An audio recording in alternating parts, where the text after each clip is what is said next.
మంత్రి గారు, నేను కూడా ఈ కేటగిరీకి సంబంధించినటువంటి వ్యక్తిగా కొన్ని విషయాలు చెప్పాలనుకుంటా ఉన్నాను.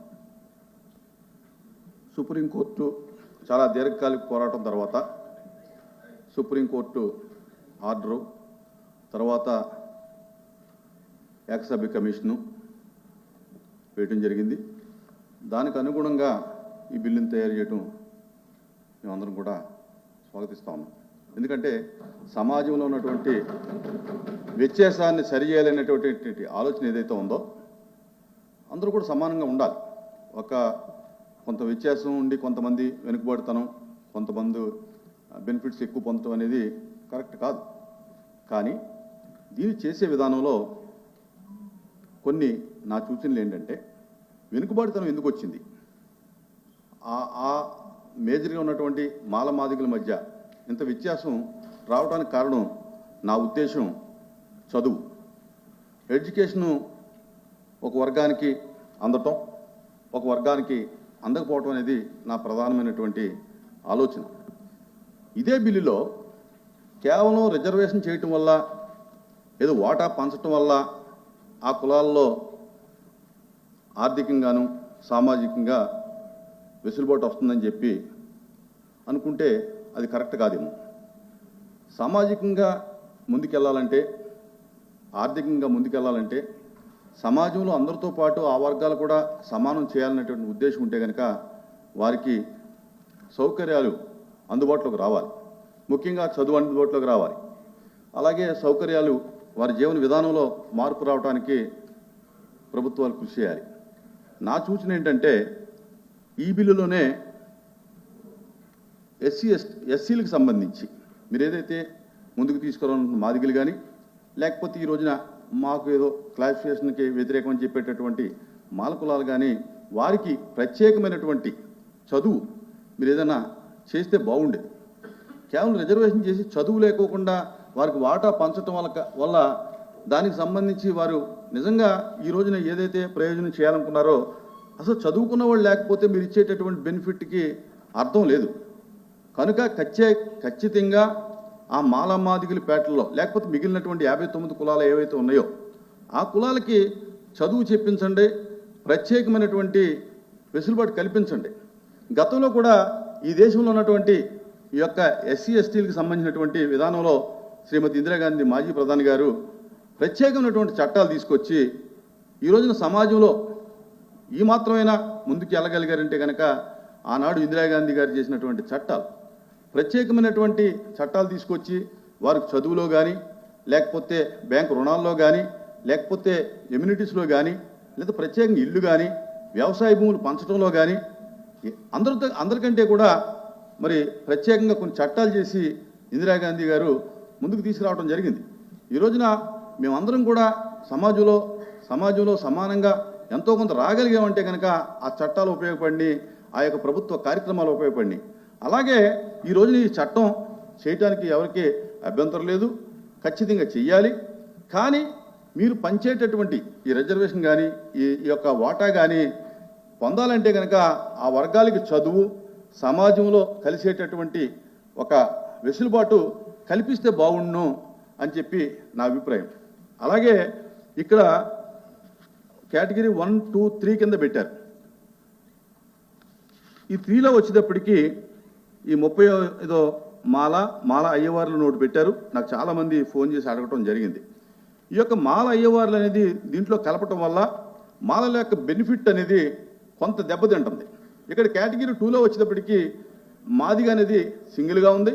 వారికి వచ్చేటటువంటి 6.5 వాటా వారు పొందుతారు. ఇక్కడికి వచ్చేటప్పటికి 7.5 ఏదైతే 29 కులాలు పంచుకోవాలో దానిలో మాలలకి ఇక్కడ కాంపిటీషన్ పెట్టడం జరిగింది. దానివల్ల ఫ్యూచర్లో ఇవాళ మీరు చెప్పొచ్చు వాళ్ళు ఎంతోమంది ఉండరు, మాల అయ్యవార్లు తక్కువ జనాభా ఉన్నారని చెప్పొచ్చు. జనాభా పెరగాలని చెప్పి మన ముఖ్యమంత్రి గారే చెప్తా ఉన్నారు.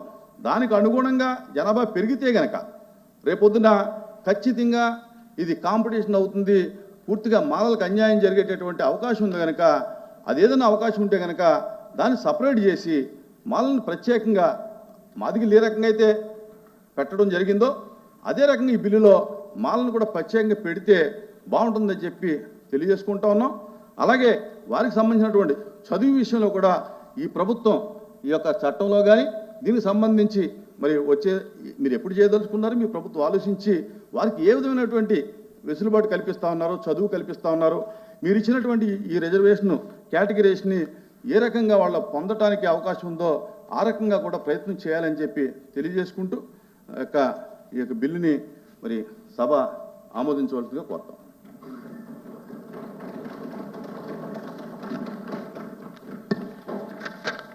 Honorable Chairman, sir, I request you to permit me to move that the Andhra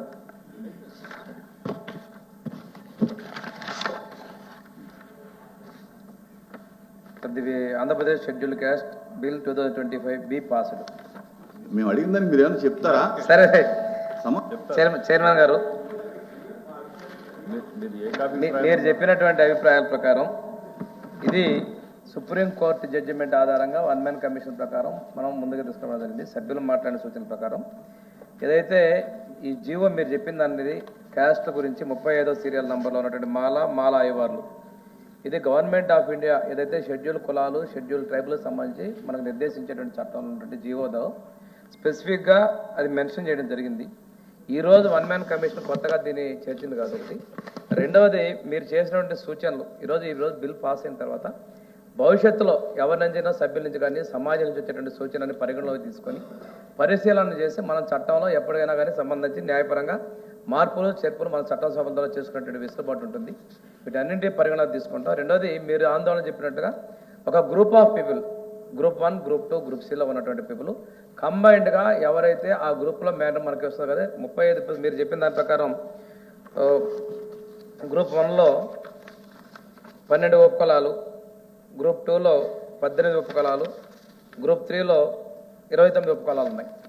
ఈ కులాల్లో కూడా మనం సబ్ క్లాసిఫికేషన్కి వచ్చినప్పుడు గ్రూప్ 1, 2, 3 దాకా తీసుకుంటాం కానీ మళ్ళా దీనిలోకి వచ్చేసి ఒక్కొక్క ఉపకులం ద్వారా మనం రిజర్వేషన్ అనేది లేదు. ఆ గ్రూప్ కింద ఉంది, కేటగిరీ కింద ఉంది.